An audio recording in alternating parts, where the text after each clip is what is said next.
Welcome back, fellow armchair generals. This is Gamer 1745 here with my continuing playthrough of Hearts of Iron 3 with Black Ice 9. Seems like it's been years that I've been playing Black Ice 8 point something, so it's really sort of hard for me to say 9.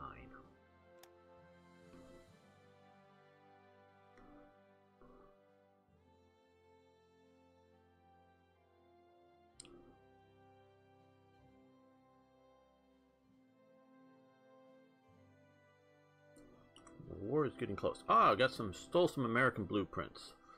Our spies have stolen plans that let us improve our abilities in gun ability on twin engine planes to level 3, giving us the following benefits. Take a quick look. Okay, so gun ability. So now we're all the way up to 1941, which is pushing it faster than I would have pushed it. So that is good. Now, again on that, as Niagara recently posted on an earlier episode in this series, that I'm getting a lot more than he, a lot more steals than he ever gets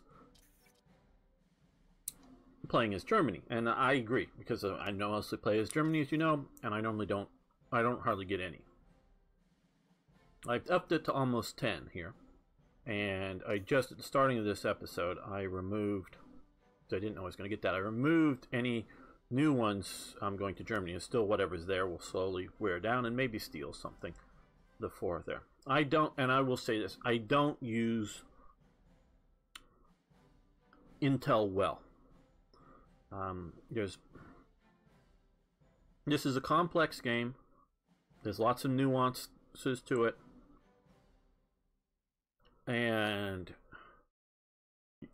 you could really dig into playing this, you know, like if we were trying to support our party, which would be fascism, not Nazism, and we're trying to get Germany into our faction or things like this. There's a lot of elements here. Disrupt their national unity, which I used to try to do, like getting ready to invade France because, hey, I watched either a video or something, you know, disrupt their national unity. Well, I sort of stopped doing that as Germany because, hey, I'm normally just going in and crushing them anyways. What that does do, though, of course, if you start that early on, and would be helpful with something like the Soviet Union, is it lower the national unity, the quicker they'll surrender once you're coming in. So you can do that. Increase threat. I'm not exactly sure how that we will attempt to make this country seem more threatening to world peace than it currently is by giving propaganda. It will help move nations towards your alliance or away from your alliance. So if we want to make Germany seem like a bigger threat, something covert ops, I do understand. You get enough covert operation points, and you can like attempt, covert ops. Obviously, excuse me, if we want to support the ruling party, make them stronger, or support our party, military espionage, counter espionage,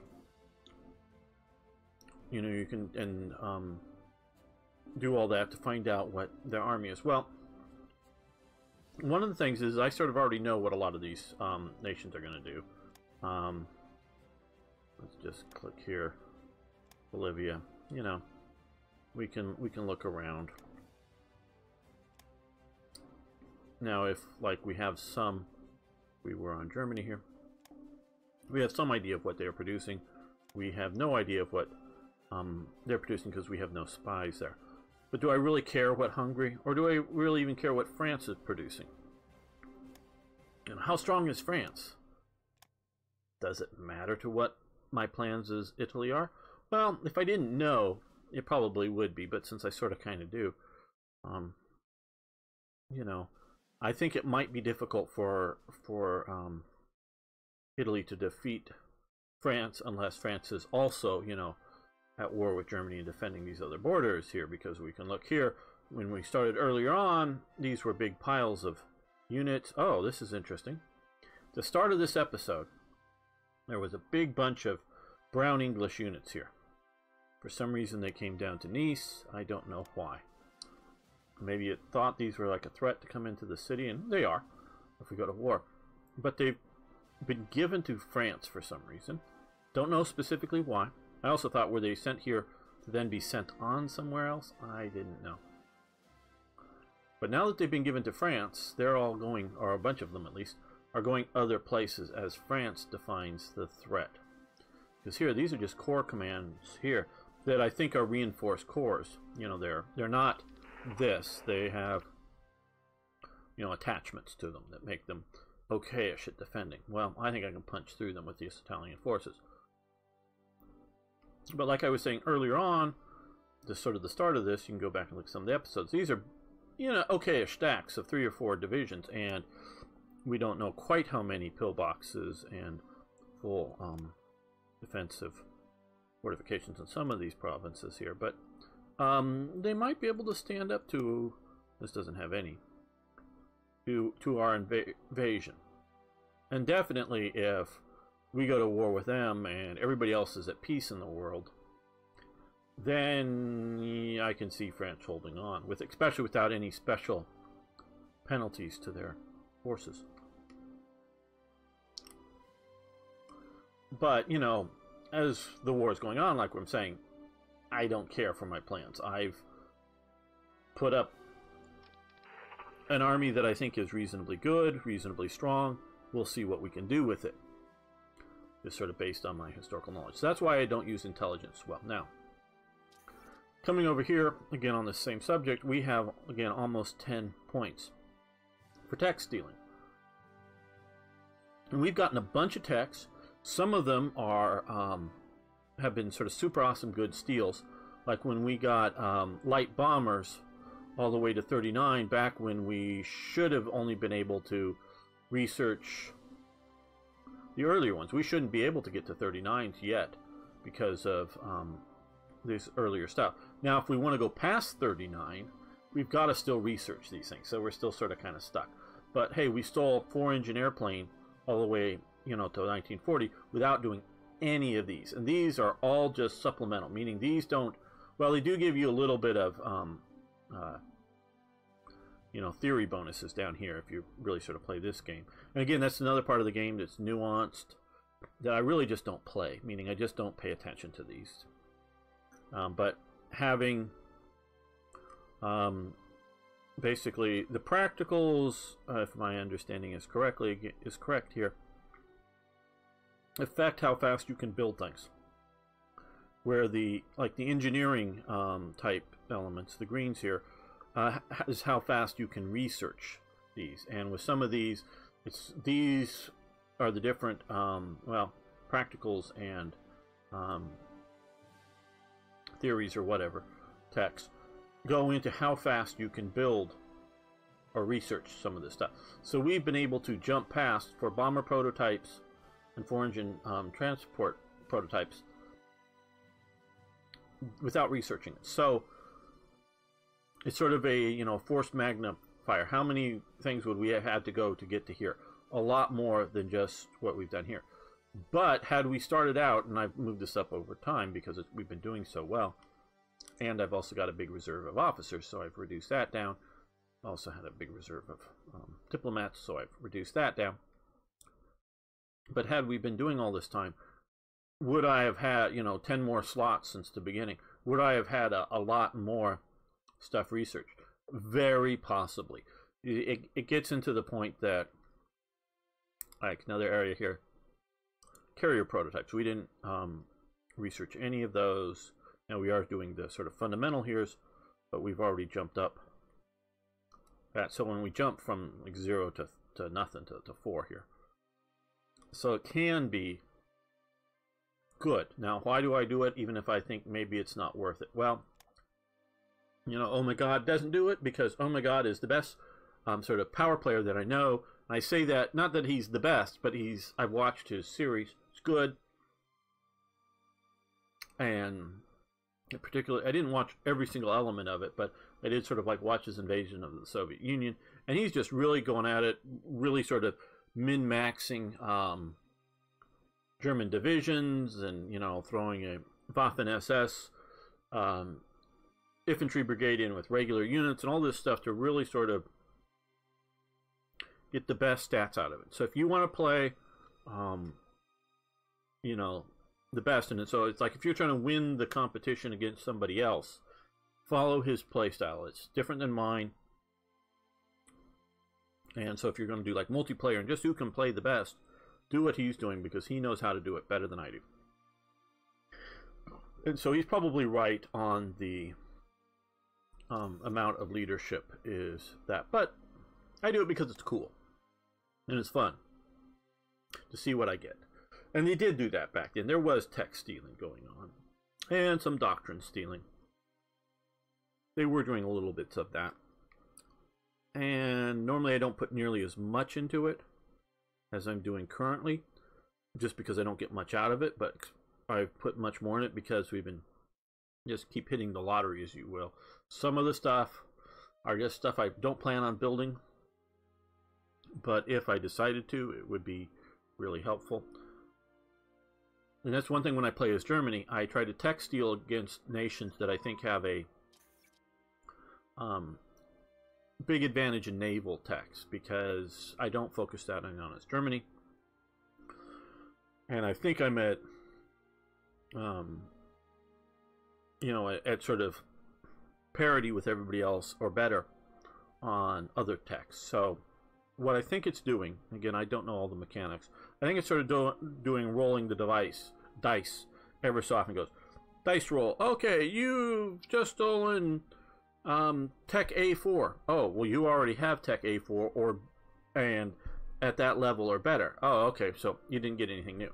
And so he keeps doing, so it doesn't, I don't think it's in the way, especially with this, saying, oh, you've just stolen a tech. Well, what tech do they have that you don't have at that level? And then giving it to you. No, it's sort of a random shot.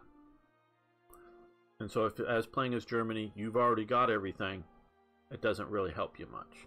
Just sort of a background on that. Okay. Land-based air warning radar. We've improved that. Good. We're going to stop that. I know we're almost 40, but I just sort of kind of wanted to be able to get into some of these others. And so I wanted to get that as a minimum. I don't know how many more radars we're going to build. Maybe a few.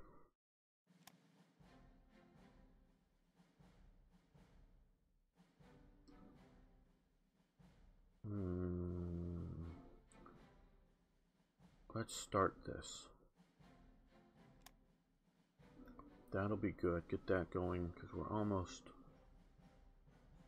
in 40. Try to give you some of sort of the theory and thinking behind what I'm doing so that you learn from it. And I know a lot of you know some of this better than I do, some of these different areas, but not everyone does. And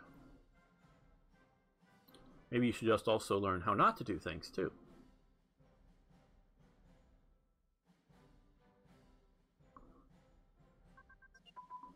Gunning turrets, well, good.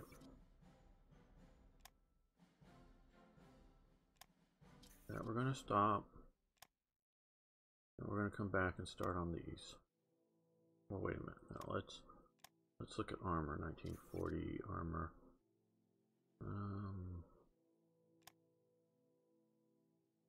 Yeah, let's get some of this going first. Because once I get into war, my main sort of drive is to get to here. We'll see what we can do into France. And we will see what we can do into here. And hold as much as we can, as effectively as we can down here. That's my goal. Oh. Light infantry division. Okay.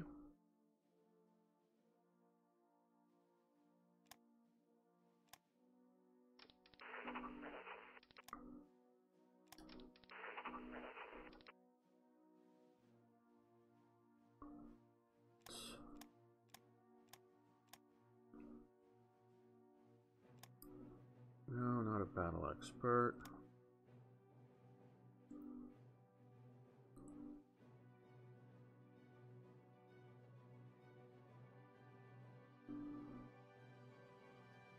Alright, we can go with that.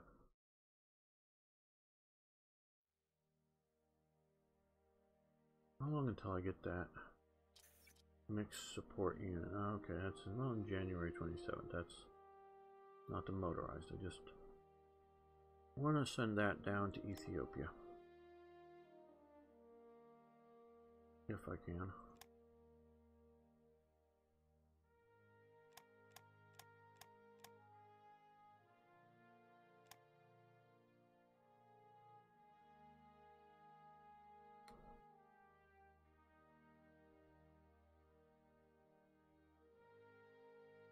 Well, they've even retreated one unit away from here. This is another strategy, like I think I've explained before. I'm very much trying to keep these guys from being seen and counted as a threat by the British. And that's sort of what I thought maybe. Oh, well, they've now... the France has moved all of those units except for whatever one here is down to somewhere else. Here I don't mind if they see a bit of a threat, because if they send units here, it's not that big a deal. I'd much rather push in here. Okay, industrial efficiency. Advanced. I think that's one that we're still, yeah, okay, we're just catching up to 1940 now. We're going to continue that.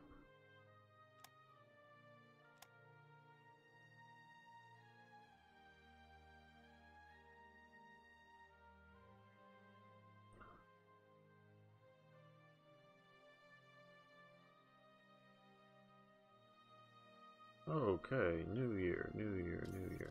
Okay, good. So global gain balance. Okay, economic boost, again, short-term investment. Annual spy focus. Political spying, extra spies. Let's go for that now. Up with that tech stealing thing. And, I still think we need our economy built up. Let's see here. What?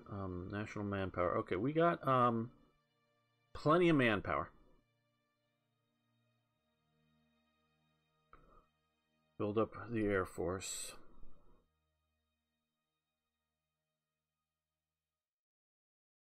But military factories, yeah.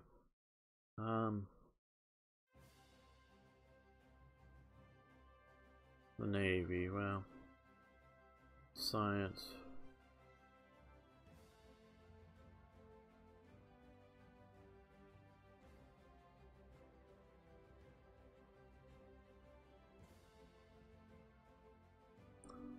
Armaments factories.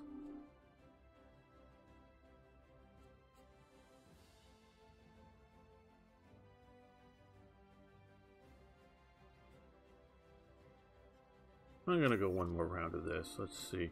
Yeah, we'll get to heavy industry and regular. That'll be good, I think.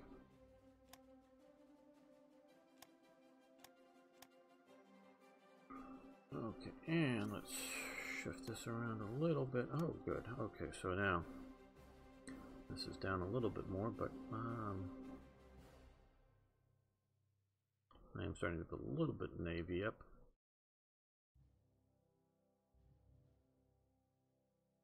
Those are okay infantry divisions once we give them an HQ.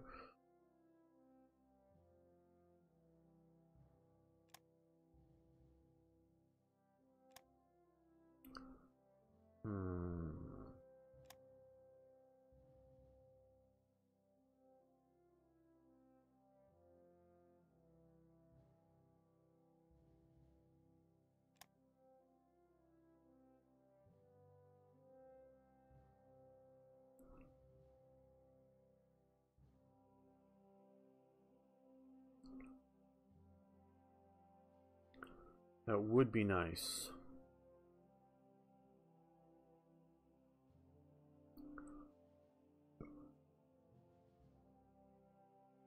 I think the divisional headquarters is paradroppable.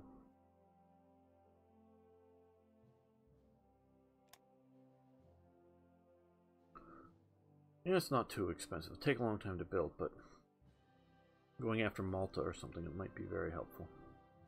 We'll see how well we can invade it. But oh, that's the thing is we don't yet have any invasion ships. That's something I was really. So it's just a disagreement that I have with the developers. The idea that I can't build landing craft flotillas. You can look at the early stages of the war. Britain had some of them. I guess, let's see, what is it? Marine activation and ship hull transport level 2.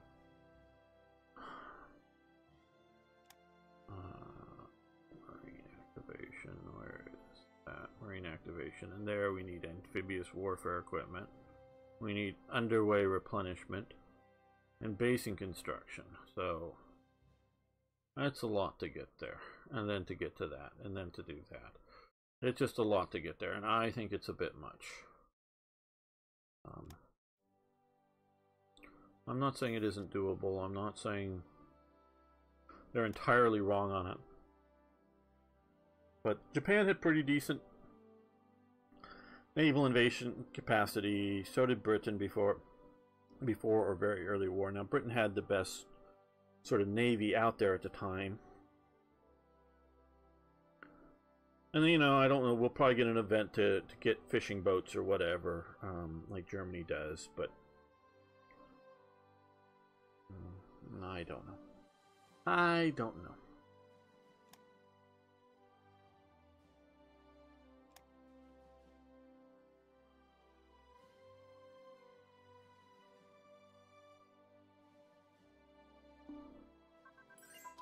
Okay, we're down to... Oh, we've lost. Okay, we're up to medium. Cool. Mobile unit training has advanced. Okay, we're going to stop that, I think. And we're going to come up here, look at some more 1940 type techs.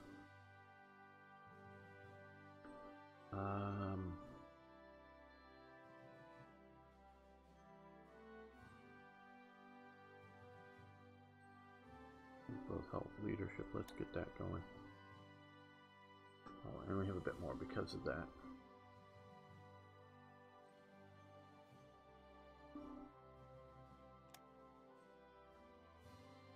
We have a 0.1, so we'll start doing that. And Germany, what does Germany want with us?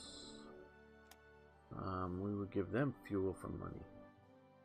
Okay.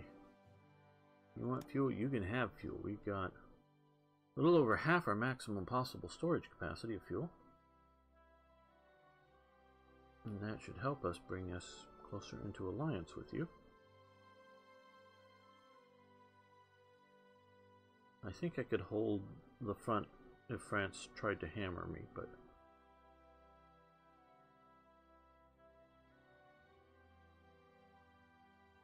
Ah, I just routed up a bunch of new stuff via an event here, it looks like. Radars was that, I think? Netherlands have been accepted into the Allies. Oh, ho, ho, ho, ho. Well, if Germany's prepared for that, Germany will overrun them. If they're not, that could be a bit of a problem. Okay, aero engines, so we can do single. Okay, and we want to do this, get our fighters up there. And motorized engineers upgrade has advanced. That I believe is here, so we've got that. So, we're continuing definitely to do some of these. Encryption, decryption, radar nation. Mass events, manpower, reduce IC. Yeah, I think we're going to skip that for the moment. Let's do... Yeah, let's do that. And read this one. Good, we were able to do it. Recruiting policy, again, we're just going to go with a balanced approach. And yeah, I'm almost always going to go with that.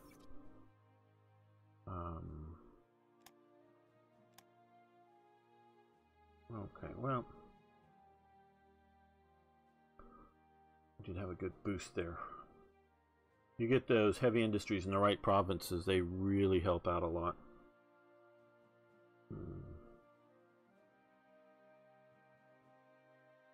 I think we have enough volume. Well, let's do that. Well, they've got a lot, but let's do... Oh no, let's clear out.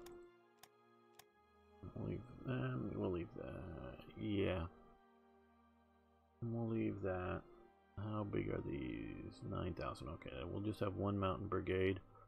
Let's throw in some pack artillery. Do that.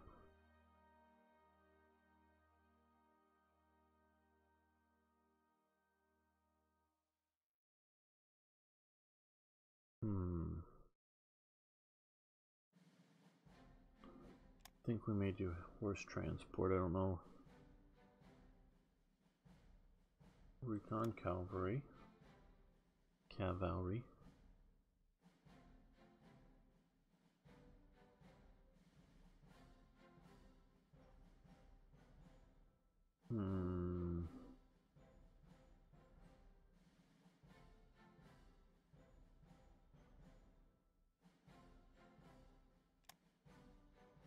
Yeah, I think that will do. It's not going to do well against armor, but against everything else, it should do pretty well.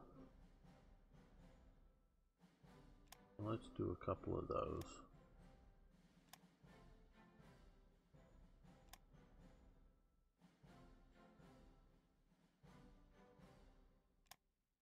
So I'm thinking for Greece. No, we have a bunch of over here. I think most of it is a bunch of these guys here. There.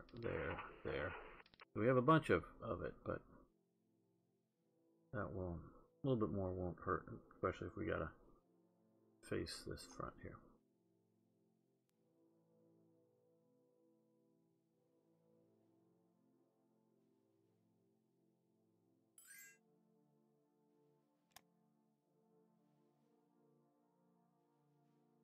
Okay, let's see. Rare materials. What we really need is energy from Germany, I would think. For trade agreement, we're gonna buy. How much energy do we need? We need 50 to keep up. We may be losing some more when we go to war. Okay. Good.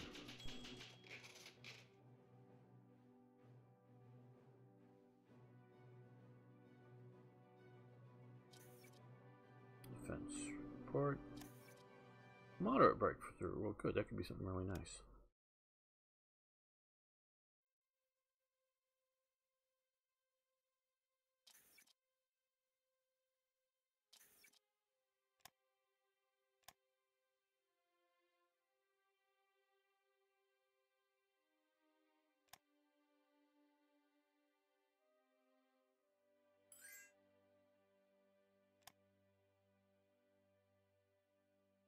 Yeah, we'll do that.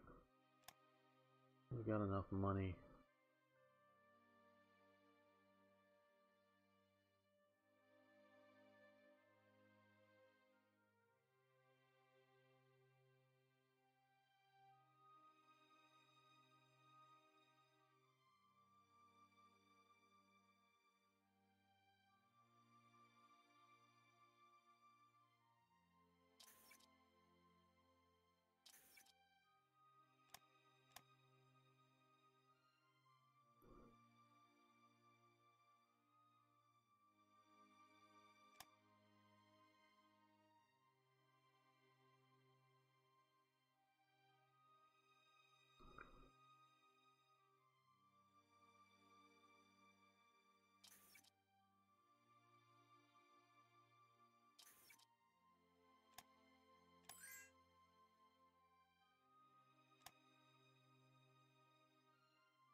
No, I don't want to ship that in too small, too far.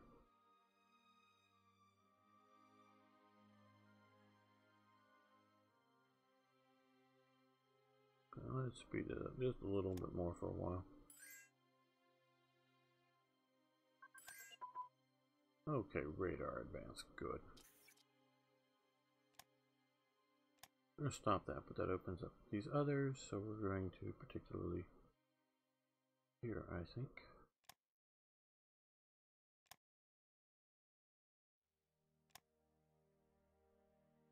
No. No. Oh.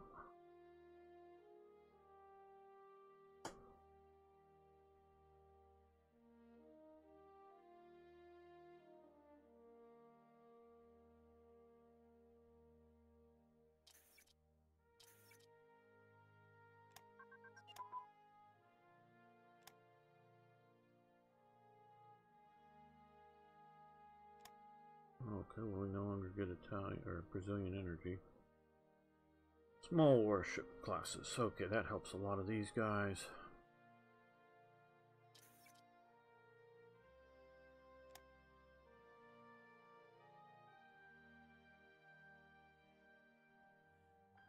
Well, first let's get all this up and going. And trucks. Let's put them here. I think therefore this unit, yeah, they need trucks.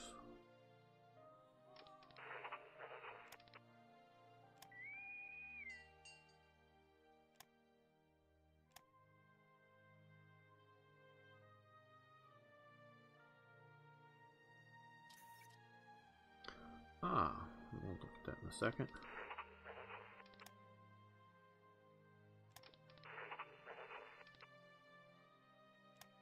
There we go. They'll be a little bit faster. Okay. Fascist assistance for the Winter War. As a fascist government, the Kingdom of Italy staunchly supported Francisco Franco in Spain in his fight against the Republican communists and anarchists supported by the Soviet Union. Italy therefore promptly responded to requests by the Republic of Finland for military assistance and equipment for use against the communist government of the Soviet Union. The Royal Italian Air Force, Regia Aeronautica Italiana, sent 35 Fiat G50s. I presume that's what is shown up there. While the Royal Army, Royal Italian Army, Royal Escrito Italiano. You Germans get to watch me butcher other languages now. I hope you're watching. Supplied 94,500 new M38 7.35 millimeter rifles used by the Finnish army. Also a handful of men fought in the Winter War.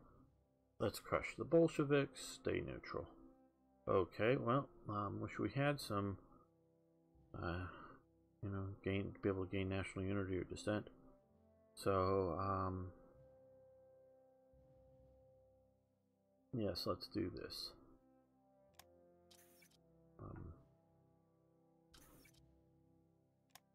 This was a really sort of confusing time. I'm not sure in the Molotov-Ribbentrop Pact whether Finland was specifically mentioned.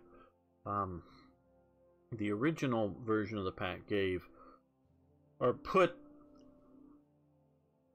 Estonia and Latvia in the Soviet sphere and Lithuania in the German sphere. That's why the Germans had plans, and they did evacuate a lot of people out of these two countries, but not out of Lithuania. I originally thought that they just thought that these guys could just sort of melt across the border on their own, but it really was that this was going to be a German sphere country. Well, the Vistula here, at least this part of the Vistula, whatever, and the San here, this sort of bit of land, basically, was originally going to be part of the Soviet occupation sphere of Poland. Well, Germany got in very fast, very quickly, and got to Warsaw. And I think they basically sort of met up at Brest-Litovsk. Germany was sort of like, we sort of want to keep this territory. Partially, I think, because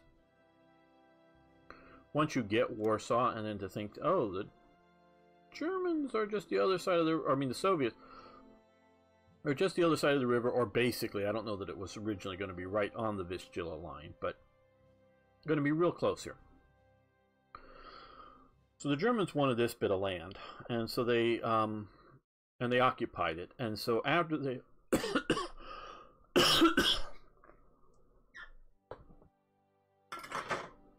sorry about that. After they sort of occupied this land, they sort of kind of went with the Soviets and go, hey, you know, you guys can sort of have Lithuania if we can keep this. You agree to that? Is that okay? Yeah, that was okay. Because, you know, Stalin, Molotov, they really didn't care in detail. I mean, you know, one bit of chunk of land was just like another. It was basically, instead of having Poland as a neutral country between them, they just got all this extra territory here to, you know, act as a buffer zone.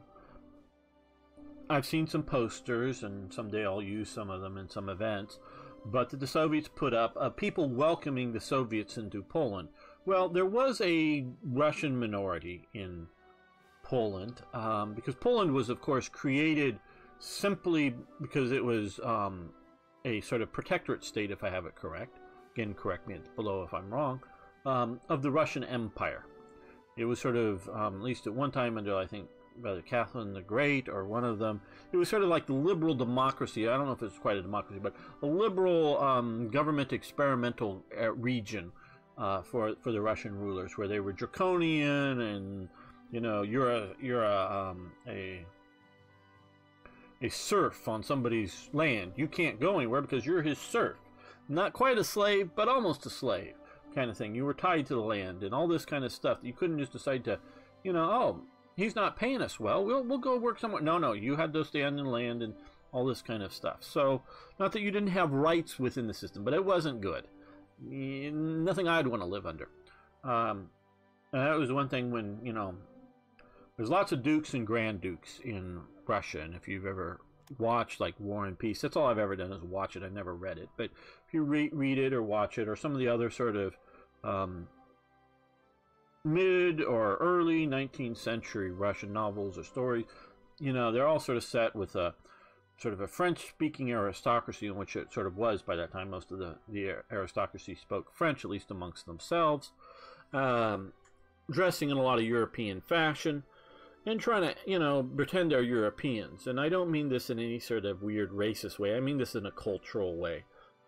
Russia, traditionally, it was, before Peter the Great, they weren't Europeans. They were steppe peoples, you know, steppe out here, the Russian steppe. That's not what a Parisian was, or a you know, person living in the Holy Roman Empire was. They were different sort of peoples out here. It was Peter the Great trying to make them European, you know, forcing them to shave their beard off. If you know, if you were some peasant in some lonely village, hell, you could wear a beard. There was going to be a beard tax, or maybe you're not, but and it sort of became trendy to pay the beard tax under Peter the Great to keep your beard. But basically, if you wanted to have a beard, you had to theoretically pay a tax. And definitely, if you were going to be part of the, you know, Peter the Great's court, you were going to shave your beard, because that was sort of the thing that he required. So he's trying to force them into being Europeans.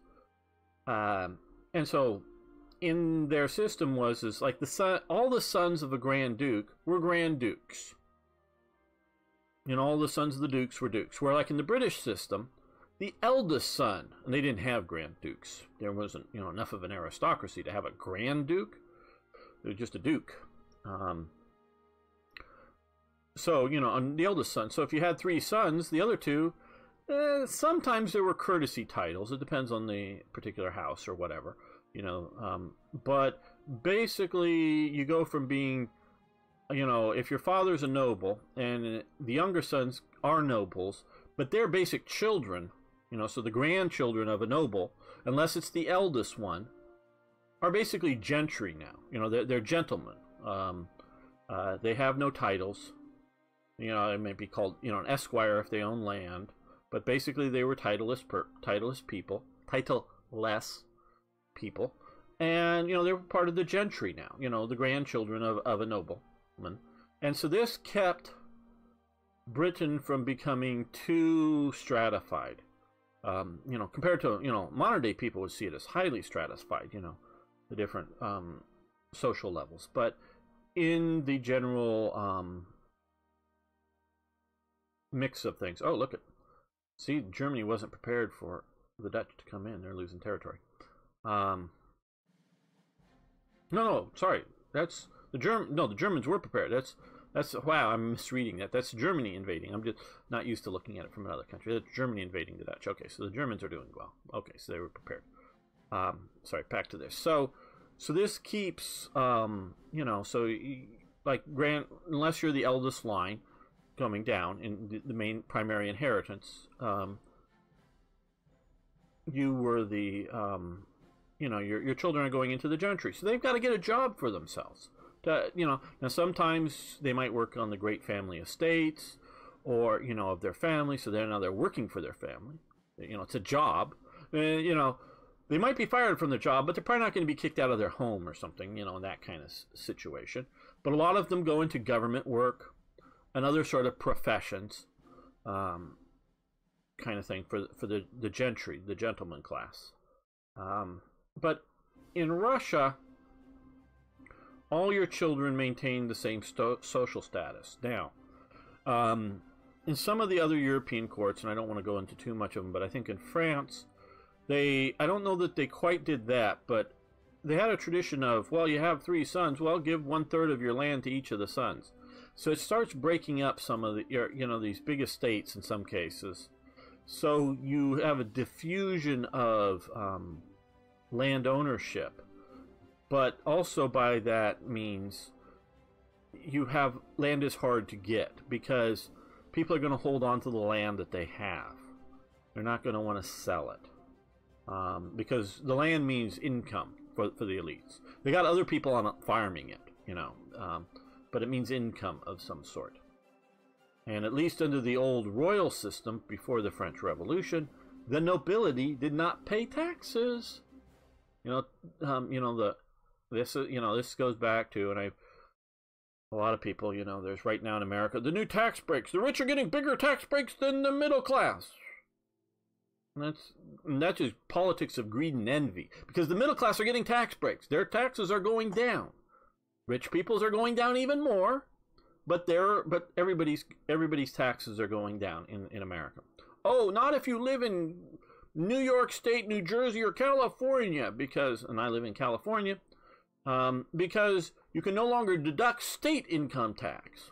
Some states don't have an income tax for private individuals, but because you used to be able to, oh, well, if you paid X amount for state income tax, you don't have to pay it again to the federal people. But now, under this new plan, you've got to do it. So all the rich people, and you've got to be making decent money, now have to pay high income tax if you live in a high income tax state.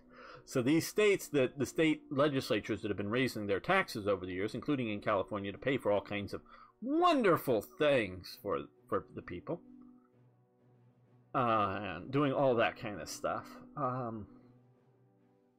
Now the people that make the money are going to start feeling the pinch because they can't deduct that money from their federal income tax. So they're going to be paying more taxes. But outside of those really high tax states, most everybody's going to be paying less money. If you've been paying income tax, you're going to be paying less money. Who cares that somebody's paying less than you? Your taxes are going down. But in the old kingdom of France, and I don't know how it was in Spain, I don't know how it was in these other countries, I just don't know. But I do know in France, if you got a title of ennoblement, you did not have to pay taxes. I don't think they were income taxes at the time, but maybe they were. But it was like land taxes and some other business taxes. You didn't have to pay.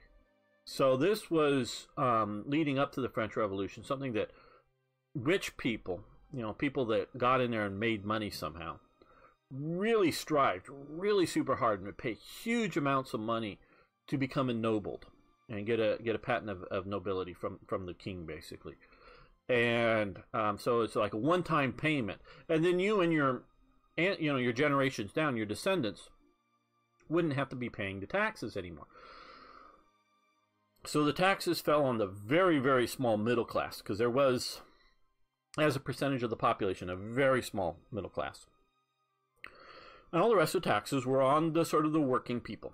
And whether they were, and again, I don't know if they were, whether they were income taxes or just various duties on different goods and services, just because I don't know how the governments in the 18th century is, how they're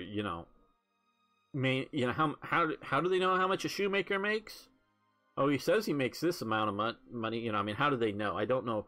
But there were other sort of like property taxes, because they could assess. Oh, well, your house and your whatever is worth worth X amount of Louis d'Ors or whatever it was, and so they could do some sort of tax assessment. So this continued to push the taxing down more and more on the lower people. That's why there was such the French Revolution, and that's why you have this in sort of Marxist history.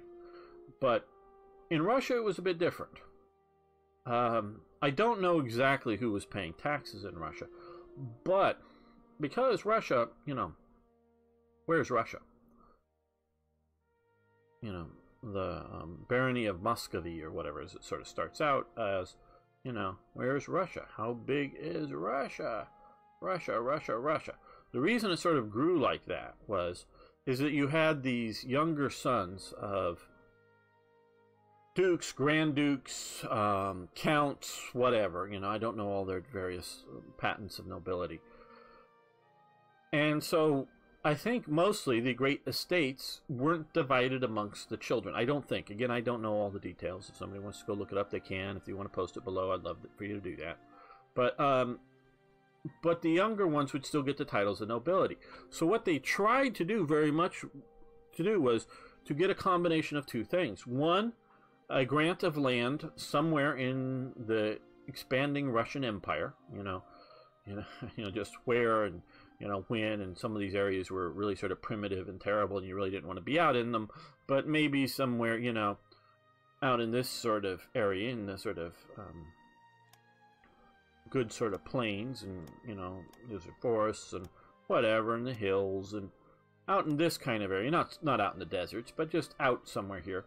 You wanted to get a chunk of land, and sort of like, sizes of farms and land holdings out in Australia are huge compared to like places in America or something, because there's just nobody out there, and most of the land is not in productive use. It's not all fields growing grain. It's just out there. And so they would get this land that either was, a lot of it was steppe land, but that could be farmed. And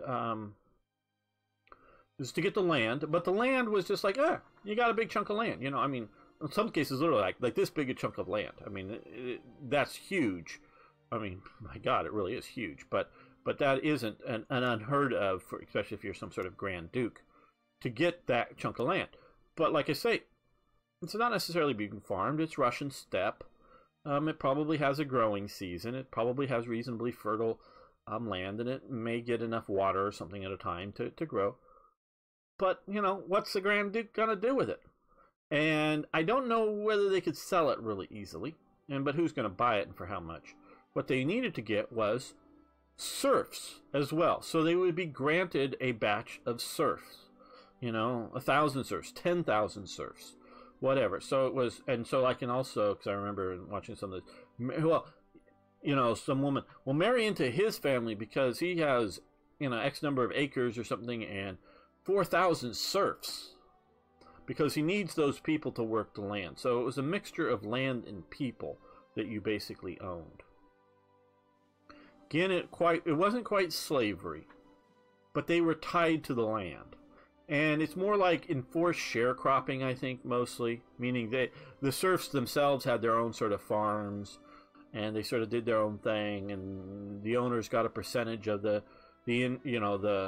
produce from the farms, and as a tax. And I don't know the details, but it's that sort of kind of thing. It wasn't like, you think of the slaves in the American South, where you do this now and then you do that, and somebody's telling them what to do, constantly on the the plantations here.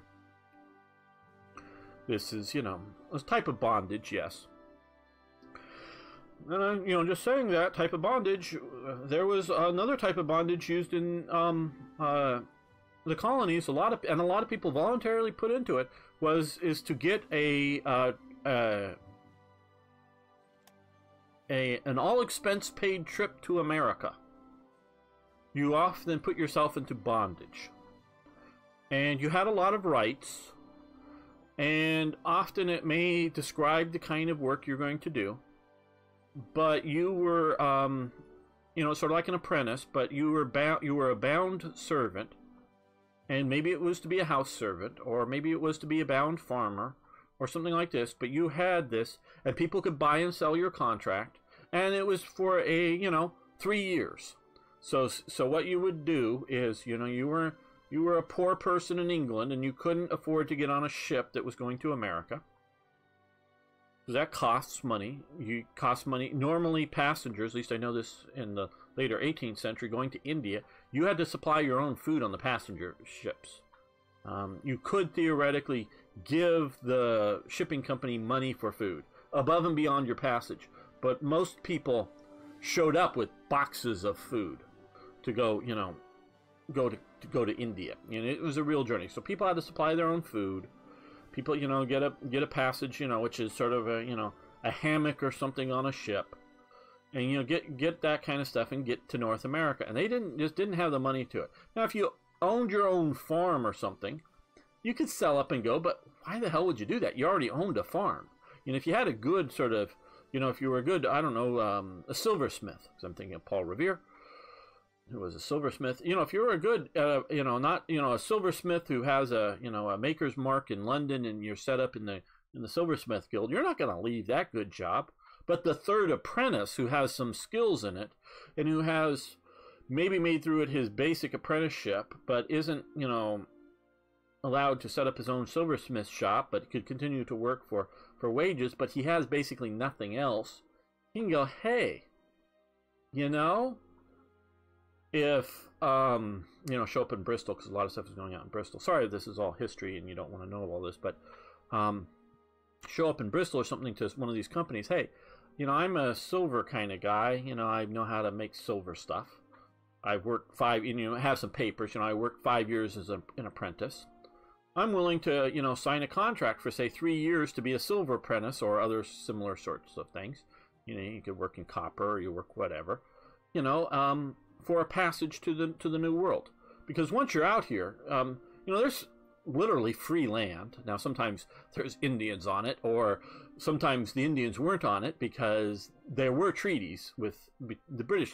British and the Indians got along pretty damn well. The French and the Indians got along better with their tribes, but because the French weren't moving in large numbers of people, they never wanted to move in large numbers of people, where the British did, but the British wanted to control it. And so they did good deals with the Indians. But then still there was problems either with the French-backed Indians, or just other Indians would get mad and, raid things and steal stuff and kill people and all kinds of stuff.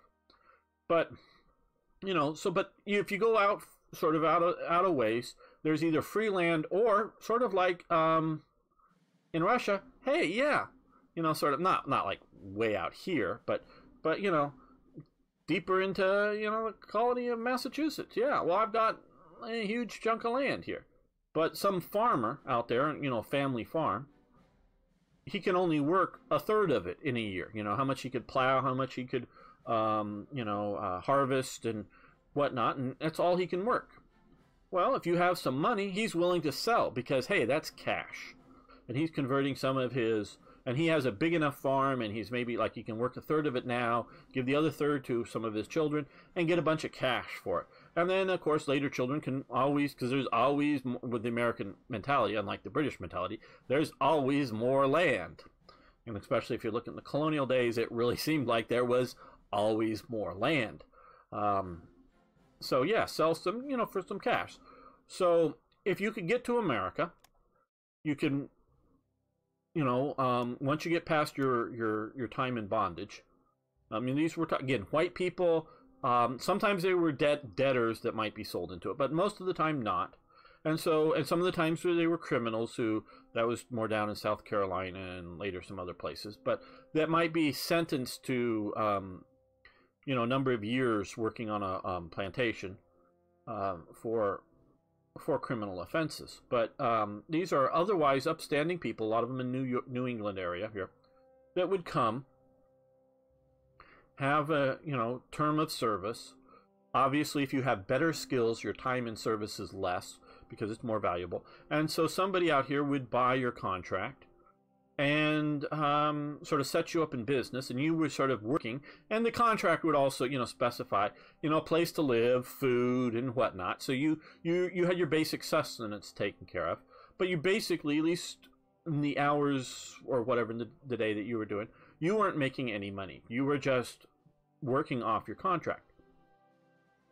Once that was done, then, well, maybe he'll keep you because you're a good worker, and now pay you because he paid initially, buying your bond, paying off the transportation costs. And if you're real good, he'll want to keep and work you because it would be cheaper than coming up with whoever, the owner of it, instead of coming up with enough cash to buy a complete bond from somebody, another 3 years, 5 years, whatever years of work. Oh, we'll pay you monthly or whatever. Yeah, sure, great. And you're good. And we know, and you're already trained up. So you earn money, and then you can set out on your own. You get enough money, and if you're going to set up as a, silversmith, that's obviously sort of a high-end trade, but let's say a blacksmith or, I don't know, a weaver or, woodworking or something like that. You've got a good trade. You can get a set of tools, and you can set up your own business. And since in America, most of the places, it's free.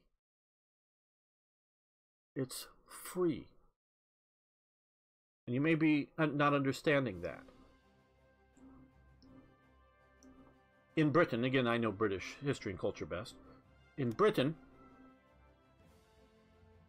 mentioned earlier, to be like a silversmith, you had to be in a guild and you had to have a maker's mark in every business. So you on the underside of a silver teapot or a silver spoon, you had a little a metal thing that had a metal punch that you hit it with a hammer and it put a mark on it, and that all had to be registered. You had to be licensed. And what is a license? Most people in America think, oh, driver's license. Maybe, but a license, and as one person said, is the government stealing your rights and selling them back to you. Basically, you were not free to be a silversmith. You could not set up being a silversmith in London or other parts of the country without a license from the government, or via the licensed guild that would give them out.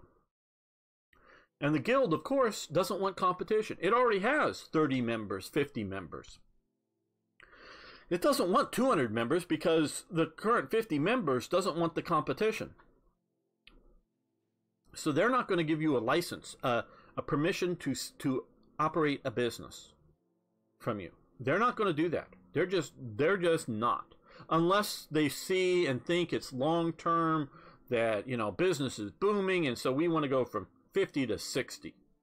Or you're really good, you're really in with it. You've been working for somebody for 20 years, and you really worked your way in, and so you sort of wiggle your way through. But consider that's one person, where a lot of people have bunches of apprentices. Now, maybe you could go to, I don't know, up to, now Glasgow's a huge major city now, but it was sort of a low rent, lowland, pre-industrial area or something like that, or somewhere else. And up there, because there's only one silversmith, and he's sort of crap anyways. All the good silver is coming in from, I don't know, Sheffield or from London or wherever else. But you sort of show up and you go, hey, I'd like to be a local silversmith or whatever. Well, okay, we'll give you a license. But there's not a lot, because again, it's not a big city at the time. There's not a lot of business. So you're going to be sort of, maybe you're better than the guy who's crap, but there's not going to be a lot of business. And anybody, especially if you look at the 18th century, people are so status conscious. You think Gucci and these other sort of brand status that some of these people and some of the kids have today, oh man, it was much more back then. It was your clothes, because you didn't get in a car. Most people didn't have their own horses and wagons. Now, if you did, that was super status. And depending on where your home may or may not be, but your clothes and what you walked out that day in made who you were. And when you had people over, your silver settings or whatever made who you were. And that was very important. And so you wanted something from the right silversmith, not something from the local silversmith.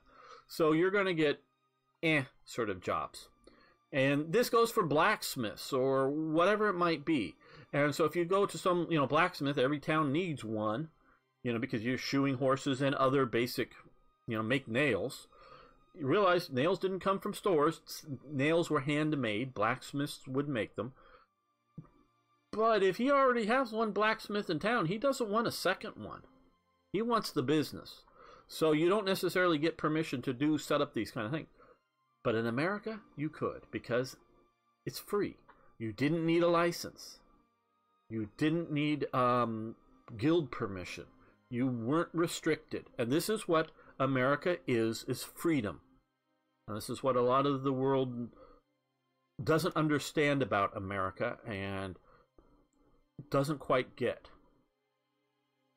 And you go, oh, well, of course you like freedom. No, you think America should be free. No, you don't. You don't get it. You don't understand it. A lot of the younger Americans don't get it, don't understand it. Why, you may say? Oh, well, we want government mandated health care. That it has to have,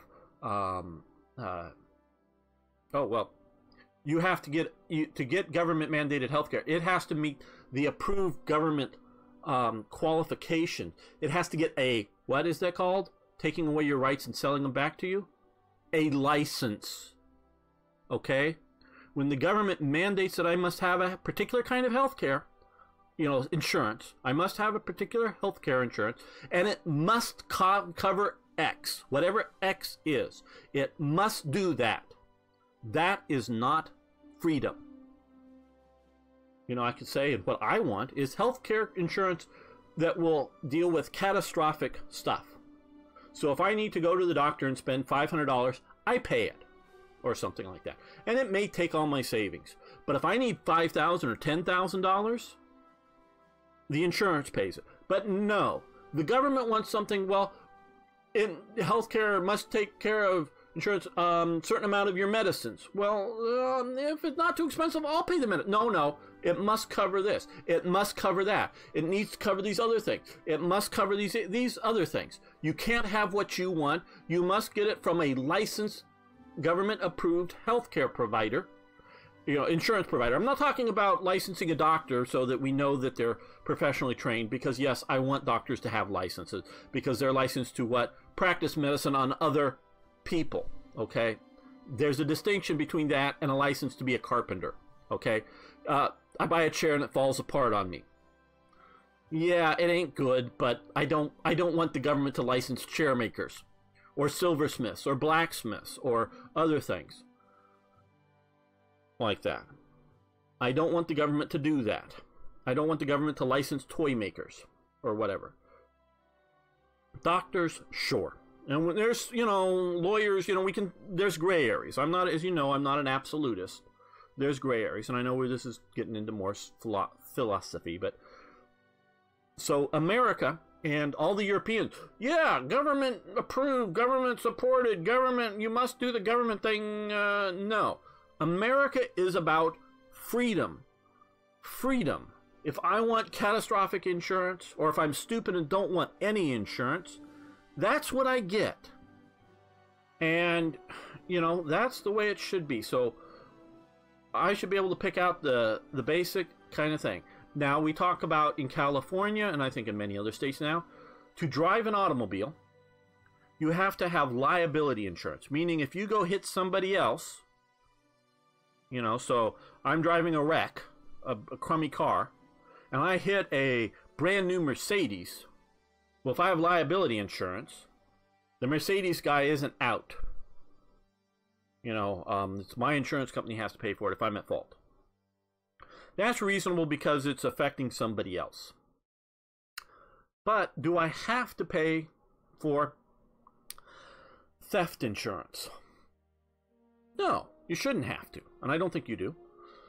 Because if somebody steals your car, what's your car worth? $2,000? Or $5,000? Or is it worth $20,000? Well, if it's $20,000, I probably want some insurance on it. But if it's $2,000 and I'm paying $400 a year insurance, you know, eventually I paid for the car insurance, just on theft insurance, not on liability and whatnot.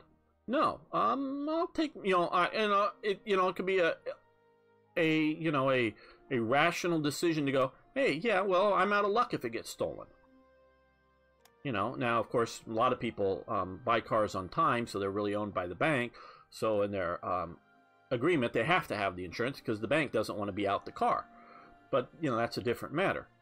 But if you're just buying used cars, or you can cash buy a brand new car, that's a different thing. So, you know, requiring somebody that's, you know, driving malpractice insurance is basically what it is, or, you know, oops, I hit somebody. Yeah, that's a reasonable requirement. But that's sort of America is things are free. Not things in America don't cost any money, but it's freedom. That's the spirit of America. Now, again, you have responsibilities. So if you show up as a bonded person, and again, very many people did. I don't quite necessarily think the majority did that were coming from Europe. Now, this is all gone by the time America is independent, because no one's doing that under the independent America. But they were doing that under colonial America. So that's sort of the difference with America, is freedom. So sorry to get off on all this rant on people, but you know, so you have the idea with Russia. Get back to it. You can expand and expand and expand and expand. Different sort of thing. Okay, what's the decision? Sorry about all that. Bank for International Zone. I didn't mean to go down that rabbit hole. It just sort of happened. Yes, yes, do this. Always yes. For me, at least. Because we get more research and more other things. Pop up a little bit more. Yeah.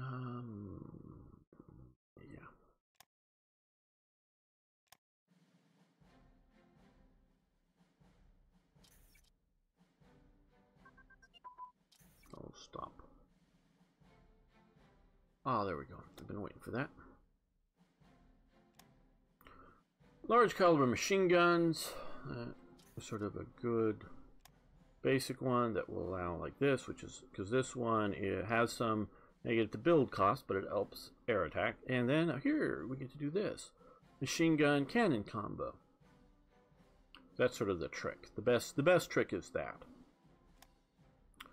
The one major nation that I'm thinking of, and it isn't because I can, yeah, there were a few, but mostly the one major nation that didn't do this have, well, now some nations, some were just machine guns, some were cannons, but a lot of them had a cannon, say, mounted. The cannon is like a 20 millimeter and above, mounted in the fuselage. And you know, smaller machine guns out on the wings. This is doing both. And yeah, some did have 20 millimeter guns in the wings. Some of the Americans would, as I'm thinking of it, yeah, some later Mustangs and some of the stuff. So they did do that. I'm thinking, but early on, America didn't, because many of their machine guns were 50 calibers in the wings, where a lot of Germany, Italy, Britain and such were doing basically 30 caliber type machine guns in the wings. So the 50 caliber is almost a cannon unto itself. But this really helps because more and more aircraft were getting armor placed, you know, in strategic spots, and even a lot of aircraft were shot up that didn't kill the pilots, but they also didn't shoot down the aircraft, because little small holes don't necessarily bring an aircraft down. Don't even even if you put it through the engines, or I mean through the tanks, you know, fuel tanks, because unless it catches on fire, if it's a small hole, it just slowly drains out. Or if you could line it with rubber, as they get self-sealing tanks, is that the rubber itself, the bullet would go through, the rubber would sort of close back in on itself. It would leak. You should get it repaired, you know, after landing. but you won't normally have too much leakage. You won't normally be... Oh, we're down to low popularity, damn. Too bad. And that's status. Okay, Germany enforced conquer on Denmark. Okay. British blueprints. Oh, stop. Stop, I say. Stop. There we go. Kept hitting that. So let's go back to this. Well, Germany's doing well. Taking out them. Okay, British blueprint stolen. 4-engine bomber crew layout to level 1. Again, nice tech. One the reason we're stealing it is because we're so far behind on it. And we don't need it. So we've now got that.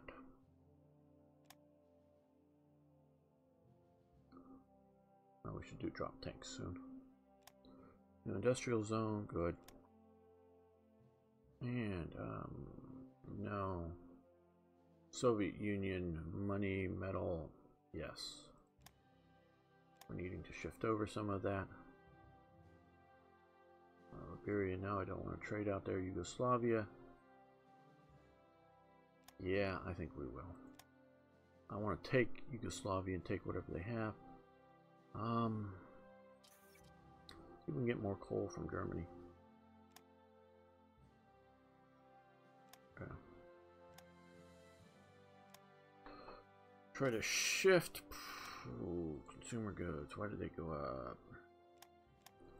Thought we... I don't know. Maybe I'll go back down.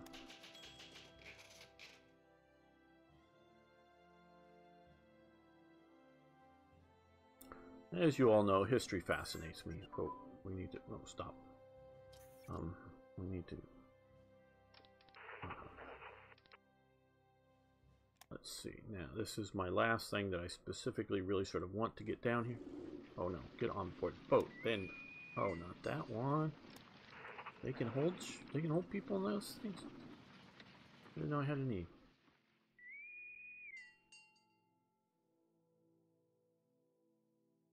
Transports? I don't know. I don't want to put you on there. I know the old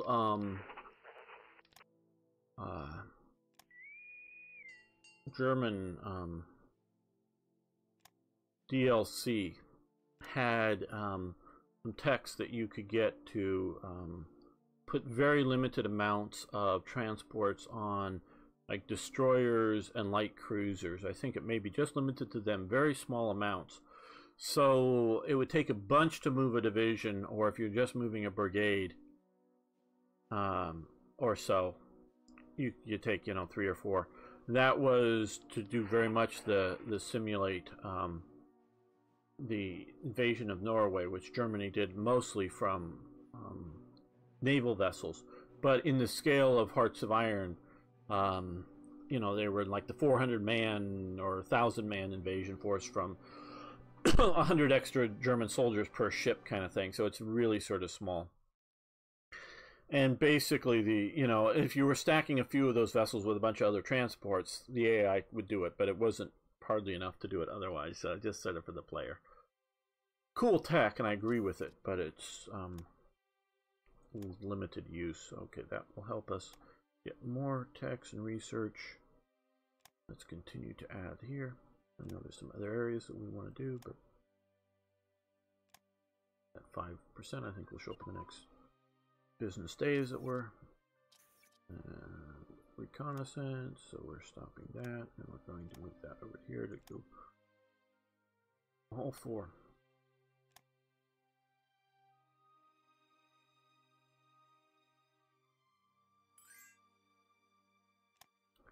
Germany inviting us to join the Axis. We want to do that, I think. Okay.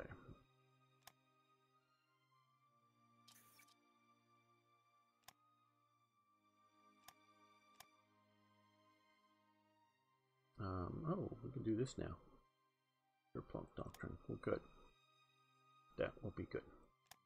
Now we're going to save this for the next episode, which will be coming up presumably tomorrow, from whenever you're watching this. So I want to thank everyone for watching. Thanks for liking the videos. Do appreciate that. If you haven't already, and I haven't turned you off entirely, please subscribe to the channel. And of course, please post questions, corrections very much so. Tips, comments below. Love hearing from you. See you next time for more Hearts of Iron.